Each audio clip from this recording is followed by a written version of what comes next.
शुक्रिया जनाब इमरान अब्बासी साहब।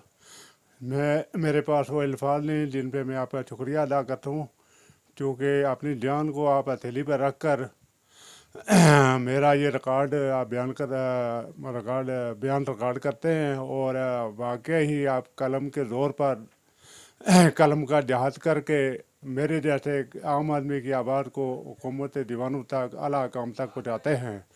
तो वो अलग बात है कि मेरी आवाज़ अमेरिका और कनाडा के समुंदर की लहरों से टकरा कर वापस आ जाती है। कोई नहीं सुनता, लेकिन आप अपना फ़र्ज़ अदा कर रहे हैं।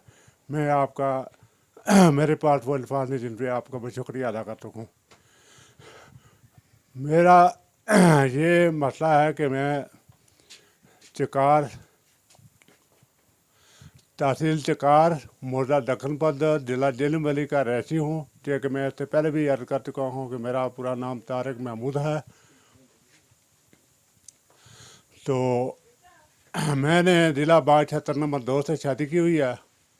तो ये मेरे हकीकी मामू हैं। तो ये हम दोनों भाइयों के घर हैं। पहले मेरे छोटे भाई की शादी हुई है और उसी ने मेरी शादी करवाई है। तो इस सिलसिला में वो उनका इतना ही मरीज़ बन चुका है, इतना ही मरीज़ बन चुका है कि वो कहेंगे वो तुम बैठ जाओ तो बैठ जाएगा, वो कहेंगे खड़ा हो जाओ तो खड़ा हो जाएगा। तो मैं ऐसा नहीं कर सका, क्योंकि मैंने सारे रिश्तों को चलाना है। मैंने वालदा के रिश्ता के भी वार रखना है, अपने छोटे भाइयों की शफकत को भी वार रखना है और अपने अजीज़ कारब सब कुछ उनके कहने पर नहीं कर सकता। तो मेरे साथ ये मुखालफत है। तो मेरी फैमिली ने पहली लड़ाई जो की है उसने अपने वालिद के कहने पर की है दारा अर्जा से, जो कि 4 दिलों को मिलाने वाली इशारा है। अगर वहाँ में उससे अलग ना होता तो बहुत बड़ा नुकसान हो सकता था। तो वहाँ से उसने ऐसा किया कि वो लोगों से मशावरत की, अपने वालिदैन और अपने भाइयों से मशावरत करने के बाद वो फैमिली कोर्ट चली गई। तो फैमिली कोर्ट से मुझे लेटर मिला और मैं वहाँ फैमिली कोर्ट में हाज़िर हुआ और मैंने अपना वकील सरदार तारिक मसूद एडवोकेट साहब को चुना और उन्होंने मेरे और उसके दरमियान राज़ीनामा करवा दिया। राज़ीनामे में ये तय हुआ कि जज साहब ने कहा कि आप जहाँ रहें वो एक साथ रहें, इकट्ठे रहें। तो राज़ीनामा करके वापस आए तो वापसी पर उन्होंने कारी सज्जाद साहब से पहले से कोई बात चीज हो चुकी थी कि हमने इसको ऐसा दबाना कि ये याद रखेगा। तो आपने यहाँ नहीं रहना, बल्कि आप चले जाएं डिप्टी कमिश्नर राजा शाह साहब के पास। तो वो हर तरह की आपकी मदद करेंगे और आपका जो भी ख्याल है, आपके जो भी ख्यालात हैं, वो आपकी पूरी मदद करेंगे। तो वो वहाँ चली गई। वहाँ कुछ दिन क़याम करने के बाद डीसी अरशद साहब को पता चला कि ये फैमिली कोर्ट से दबा वापस आ गए हैं। तो इनको अगर लड़ाया ना गया, झगड़ा ना कराया गया तो ये हमारे किसी काम नहीं आ सकेंगे। तो उन्होंने ऐसे ऐसे हरबे इस्तेमाल करने शुरू किए कि जिसमें पहला हरबा उन्होंने ये इस्तेमाल किया कि उसको घर भेजा। घर भेजने के बाद उसको ये कहा गया कि यहाँ आपके घर में आपकी भतीजी भांजी कोई है हो तो जो हमारी बहू के साथ मीरपुर में रहे, हम उसको पढ़ाएंगे। वो यहाँ से बहाना करके गई है कि मैं बच्चों को मिलाने के लिए जा रही हूँ चिकार। तो वापसी पर उस बच्ची को वापस लेकर आई और वापस आकर उसने बच्ची ने मुझसे जब मुलाकात की तो मैंने बच्ची से पूछा कि आप क्यों आई हो। तो उसने कहा जी मैं मीरपुर जाने के लिए आई हूँ और मीरपुर डीसी अरशद साहब की बहू के साथ रहूँगी, वहाँ मैं तालीम हासिल करूँगी। तो मैंने उसको कहा कि तालीम हासिल करनी है तो वटिकार में हमारा जो ख़ानदान के सारे जो पढ़े लिखे, कोई प्रोफेसर बना, कोई हेडमास्टर बना, कोई कुछ बना, तो वो वहीं टिकार में ही तालीम हासिल करके बने। तो आपका हमारा कोई वो मीरपुर में कोई रिश्तेदार नहीं है, कोई तलक नहीं है, कोई खाता नहीं है, तो आप मीरपुर नहीं जा सकती हैं, आप वापस जाएँ घर अपने। तो उस पर मेरी फैमिली ने दोबारा मुझसे लड़ाई शुरू कर दी। उसको डीसी अर्शद साहब की शेरी थी, उधर से आपने वालदेन की तरफ से शेरी थी, तो उसको क्या परवाह थी, उसने खामद को क्या समझना था। तो उसने मुझे घर से एक बार फिर भगाने की कोशिश की और मैंने कोशिश की डीसी अर्शद साहब से मिलने की। डीसी अर्शद साहब ने मुझे वक्त नहीं दिया। तो इस सिलसिला पर मुझे अलहदी इख्तियार करनी पड़ी।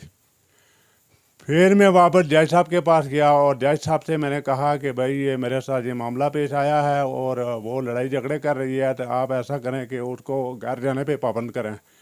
वो घर जाए। तो जज साहब ने कहा कि आपको खर्चा अदालत में देना पड़ेगा, तो वो उसको घर में भेजूँगा। जज साहब ने उसको बुलाया, बात तय की कि आप जिकार में जाकर रहे हैं तो आपको खर्चा अदालत में वसूल करें। कुछ दिनों के बाद जज साहब का तबादला हो गया, वो कोर्ट ही चले गए। तो नए से जज साहब आने वाले थे, लेकिन जज साहब वो अभी हाजिर नहीं हुए थे। तो जो मेरा मुखालिफ वकील है, तो उसने उसके साथ कुछ ऐसी मशावरत की कि आप उसको बुलाएं और बुला के मैं पैसे दिलवाऊंगा आपको। उसके कहने पर नहीं आया तो वकील के कहने पर आया। वकील से, मेरा मुखालिफ वकील था राजा सरवर एडवोकेट, उसने मुझे बाग अदालतों में बुलाया और वहाँ पर कहने लगा जी को उसको खर्चा दें तो हम उसको घर भेजेंगे। तो जब वो आई तो उसने इस तरह की गुफ्तगू की और वकील की और उसकी और उसके भाई की जो गुफ्तगू थोड़ी मुख्तलिफ थी। तो मैंने सोच विचार करने के बाद उसको 5,000 रुपये दिया। मैंने कहा 30,000 रुपये तुम मांग रही हो, 30,000 तुम्हें उस सूरत में दूंगा जब तुम अपने घर जाओगी। तो ये वस्ती तौर पर 5,000 रुपये ले लो, तो देखता हूँ कि इसका क्या रिएक्शन निकलता है। वो 5,000 रुपया लेकर गई और 10 दिनों के बाद मुझे मेरा मुखालिफ वकील राजा सरवर एडवोकेट फ़ोन करता है, कहता है कि वो आपके ख़िलाफ़ केस करके चली गई है। बच्चों का दावा किया हुआ है, खर्चे का दावा किया हुआ है, तलाक का दावा किया, महर का दावा किया हुआ है और उसके बाद जेवरात का दावा किया हुआ है। तो मैंने वकील साहब से कहा जब उसने ये इतना दावा किया हुआ है तो आप जैसे वकील उसके साथ होंगे तो फिर मुझे वहाँ आने की क्या ज़रूरत है अदालत में। आप कह रहे थे मैं उसको घर भेजूँगा और आप 5,000 रुपये हजम ना कर सके, तो उसको नया मशवरा आपने दे दिया है। तो खैर मैं अदालत का एहतराम करते हुए मैं अदालत में हाज़िर हुआ। अदालत से वो मैंने कागजात वसूल किए। वसूल करने के बाद मैंने जवाब दावा जमा कराया। जमा कराने के बाद मैंने अपने सरदार तारिक एडवोकेट साहब जो हैं वो इलेक्शन बलदियाती इंतखाबात हो रहे थे उस वक्त, तो वो अपनी इलेक्शन कंप्लेन में मसरूफ़ थे।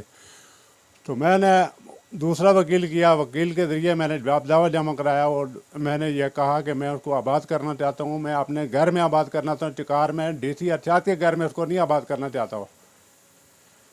उसका घर उसके माँ बाप का घर 76 नंबर 2 में है और मेरा घर चिकार में है। डीसी अर्शद से उसका कोई रिश्ता तल्लक नहीं है, वो उसका कुछ नहीं लगता। इसके 7 हकीकी भाई हैं और 4 एक चाचे के भाई हैं और एक दूसरे के भी 4 बेटे हैं। इस तरह 4 5 4 5 3 सबको गिनती करना फर्जन फर्जन में क्या गिनती करूं, तकरीबन वो 13 भाई वो हैं और 7 ये हैं। कुंभा कबीला है, बरादरी है, सब कुछ होने के बावजूद उसको क्या ज़रूरत है कि बासर लोगों के घर में डेरे डालकर मेरे बच्चों को मुझसे दूर करे और मुझे भी तकलीफ़, मेरे दिल को भी तकलीफ़ पहुँचाए और मेरे बच्चों के दिल को भी तकलीफ़ पहुँचाए। तो बासर लोगों से मेरी ये गुजारिश है कि जिस तरह से ये मैं DC Azam Sarwar DC deputy commissioner Mumtaz Kazmi साहब के पास गया, जितनी बड़ी उम्मीद लेकर मैं उनके पास गया था इतनी ही उम्मीद के साथ मैं वापस मायूस होकर लौटा। उन्होंने कहा कि आप 15,000 रुपया एडवांस ले आए, मैं 20,000 रुपया लेकर गया। उन्होंने क्या स्टाम्प पेपर लेकर आए, मैंने स्टाम्प पेपर लेकर गया। उन्होंने कहा कि आप कि हम बैठक करवाएंगे, मैं उस बात पर भी राज़ी हुआ। तो उन्होंने फिर आखिर आपने पता नहीं डीसी साहब ने गलत बयानी किया या मेरे ससुराल वालों ने गलत बयानी किया है, उनकी बातों में आ गए। और साथ ये भी हुआ कि एक डीसी को दूसरे डीसी का ख्याल भी रखना पड़ता है। उन्होंने ख्याल भी रखा उनका। तो जब मैंने पहली प्रेस कॉन्फ्रेंस की तो उन्होंने ये किया कि आपने घर से उसको निकाल के मेरे ससुराल भेज दिया। ससुराल वालों से मशवरत की कि मैं अपने से भी 62 आदमी के बाद इसको भेज रहा हूँ, तो वहाँ देखें क्या तमाशा होता है। वो 62 आदमी हैं जनाबे वाला DIG सरदार फ़हीम अब्बासी साहब, ये हल्का इंतखाबात है बानी तहरीक आज़ादी कश्मीर, साबिक़ सदर और रियासत सदर वज़ीर आज़म आज़ाद कश्मीर जनाब मुजाहिद अव्वल सरदार मोहम्मद अब्दुल क़य्यूम खान का, और इनका शुमार होता है उनके करीबी रिश्तेदारों में। तो गाज़ियाबाद को हम मुजाहिद अव्वल की ज़ियारत कहते हैं।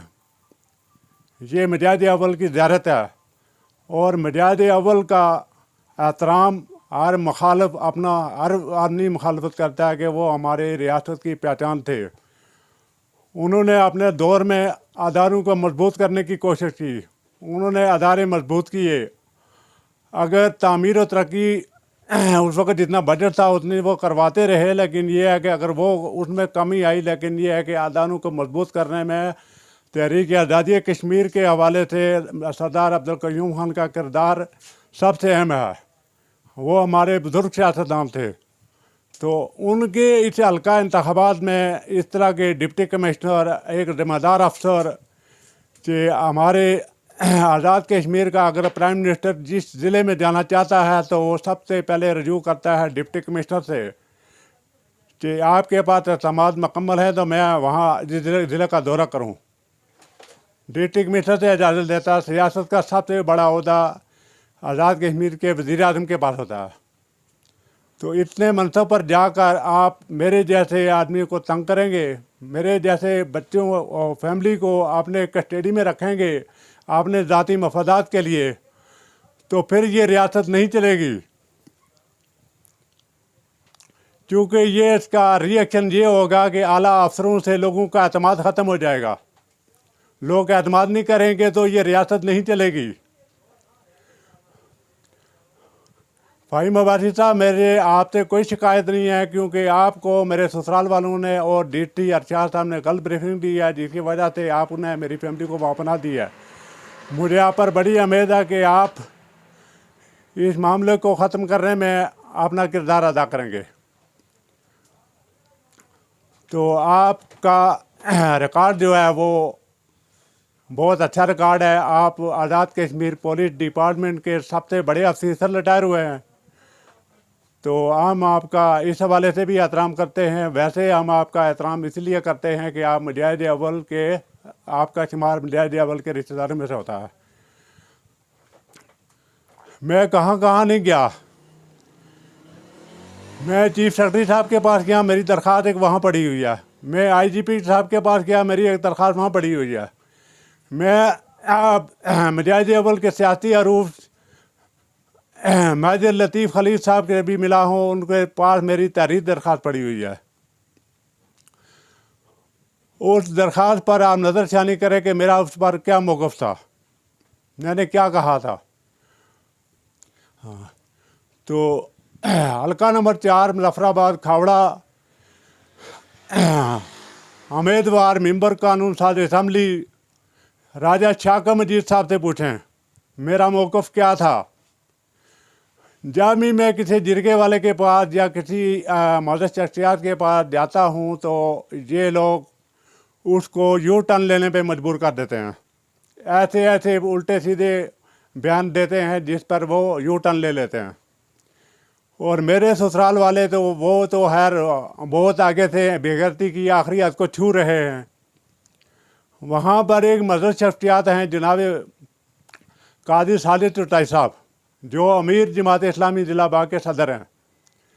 तो उनके पास गया तो उन्होंने मुझे ये कहा कि आप अपनी वालदा या अपने भाई किसी को साथ ले आएँ तो फिर हम बात करते हैं।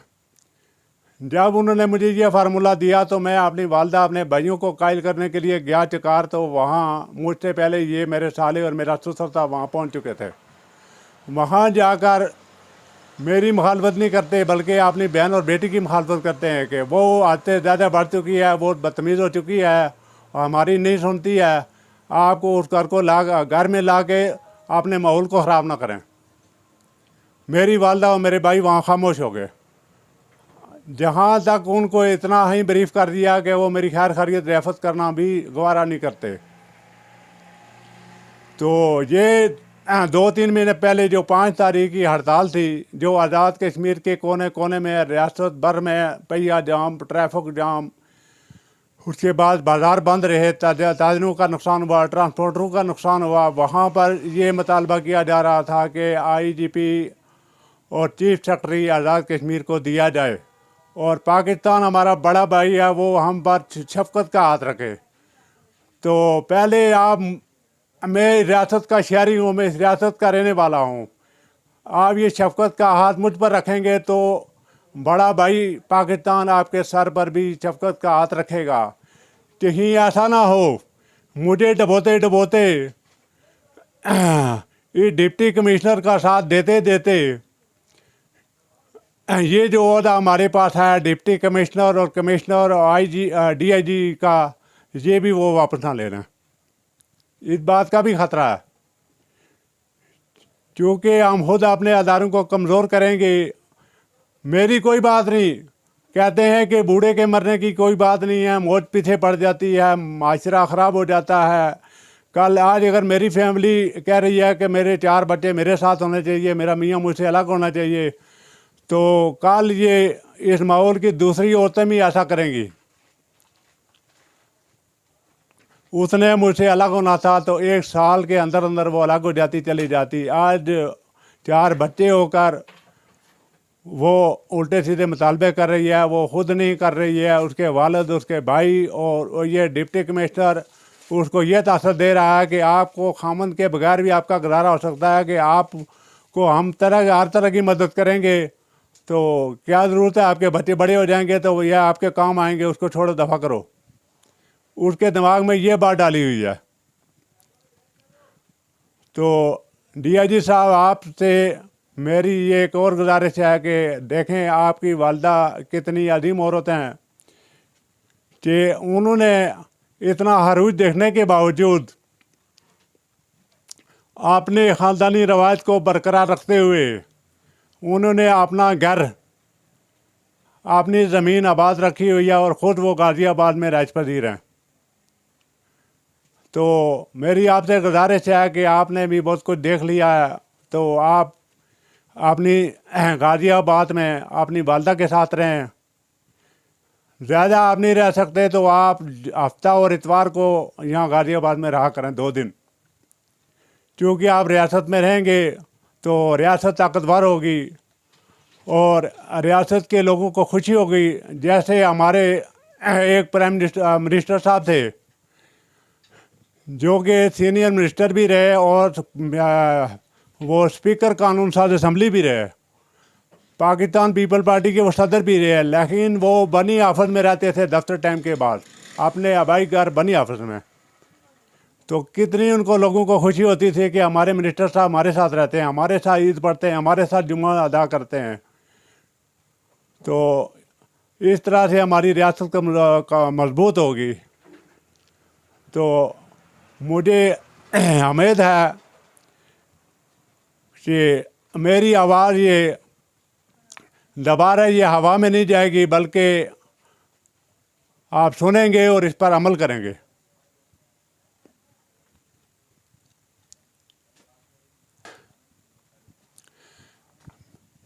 मैं आप लोगों का शुक्रिया भी अदा करता हूँ और मैं अपने साफ़ी भाई का, जनाब इमरान अब्बासी साहब का, कि मेरे पास वो अल्फाज नहीं जिन पे मैं उनका शुक्रिया अदा कर सकूँ। मैं गुजारिश करूँगा जनाब मेजर लतीफ़ खलील साहब से कि मेरी उस दरख्वास्त पर भी नज़रसानी करें और मेरी दरख्वास्त जो है वो फ़ाहिम अब्बासी साहब को भी दिखाई जाए। तो फ़ाहिम अब्बासी साहब, आप बहुत अच्छे इंसान हैं, इसलिए नहीं कह रहा हूँ कि आपके पास DIG का ओहदा है, DIG का ओहदा भी आपको मुबारक हो, आप बड़े पर अच्छे इंसान हैं, आप गाज़ियाबाद के बाशिंदे हैं, तो मैं आपका बहुत शुक्रिया अदा करता हूँ कि आप ये मेरी फैमिली को और मेरे ससुराल वालों के हवाले करेंगे और उनसे हिदायत करेंगे कि इसको शिकार मुंतकिल करें।